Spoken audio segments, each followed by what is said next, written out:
అక్కడ స్వామిని దర్శించి 7 వారాలు ఆ స్వామి నోము భక్తి శ్రద్ధలతో నిర్వహిస్తే ఆ స్వామి తప్పక వంశం అందిస్తారంట. అంటే ఒక మగబిడ్డను ప్రసాదిస్తారట. ఇప్పటివరకు ఎంతో మందికి ఇలా అక్కడ స్వామి మగబిడ్డలను ప్రసాదించారట. అందుకే అక్కడ స్వామిని వంశోద్ధారక స్వామి అని పిలుస్తారు. అటువంటి దివ్యక్షేత్రం ఎక్కడుంది అనుకుంటున్నారా?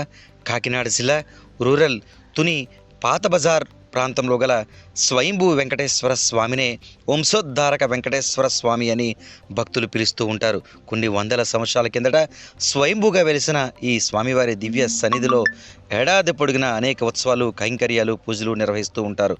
ముఖ్యంగా సంతానం లేని వారు ఈ స్వామికి 7 వారాలు ఒక పూజా కార్యక్రమాలు, వ్రతాలు వంటివి చేయడం ద్వారా సంతానం, అందులోనూ వంశం నిలబడే విధంగా మగబిడ్డలు పుడతారని అక్కడ అర్చక స్వాముల బృందంతో పాటు అక్కడికి వచ్చిన భక్తులు సైతం తెలియచేస్తున్నారు.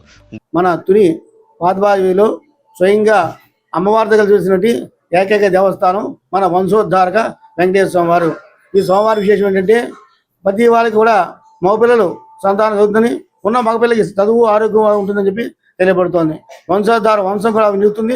చాలా మందికి సుమారుగా 100 మంది పైన మగపిల్లలు సోమవారం అభిషేకాలు చేసుకుంటే పుట్టినట్టుగా మనకి చాలా మంది చెప్పారు. ఈ విధంగా సోమవారికి రోజు 11 సార్లు ప్రదక్షిణాలు చేసి స్వామికి అభిషేకాలు 9 వారాలు అభిషేకం చేసుకుంటే సోమవారికి మగపిల్లలు సంతానం కలిగింది అనేక మంది.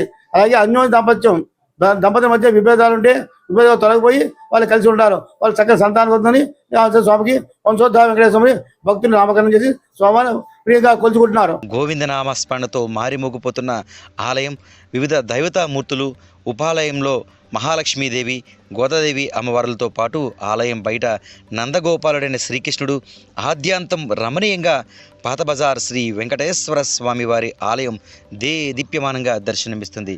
శ్రీ వంశోద్ధార వెంకటేశ్వర స్వామి వారిగా వేంచేసి ఉన్నారు.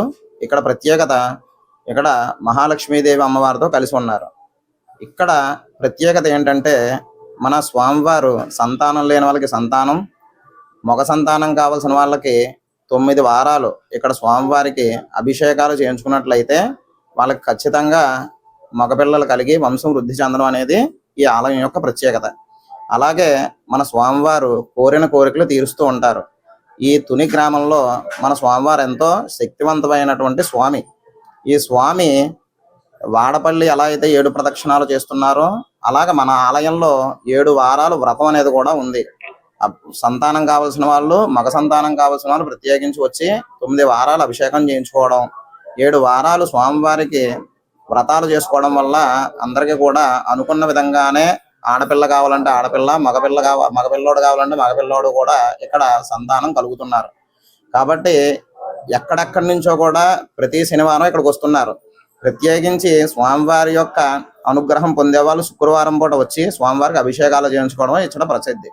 జై శ్రీమన్నారాయణ.